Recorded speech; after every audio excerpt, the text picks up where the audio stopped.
বিসমিল্লাহিররহমানিররহিম। আমি পদ্মা সেতু পার হয়ে এখন আমার ভারী ভাঙ্গা কালামিরদার ইউনিয়নের সাধারণ একান্তি গ্রামে যাচ্ছি। পদ্মার যে করুণ অবস্থায় এখন এই ভরা মৌসুম পদ্মায় সেই চর আর চর আমরা যেমন সুফল বোধ করছি তেমনি এই সুফল বোধ করবো আর মাত্র 20 বছর পর। আমাদের দক্ষিণ পশ্চিমাঞ্চল হবে মরুভূমি।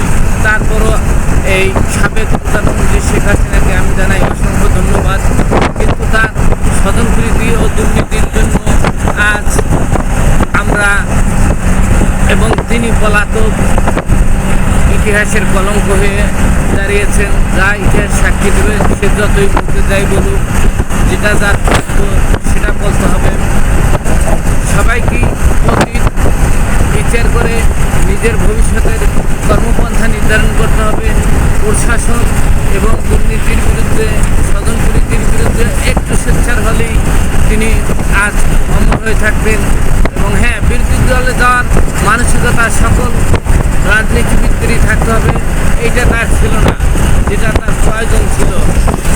আমি লেখক চা বিক্রেতা সকলের সরকার প্রধান ও জাতির উদ্দেশ্যে বলছি, এখনই পানি প্রবাহের ব্যবস্থা করুন এবং যাতে পানি সংরক্ষণ ও প্রবাহিত হয় তার জন্য নদী খনন অপরাহের জন্য যেটা এখনও পদ্মা নদীতে আছে চর।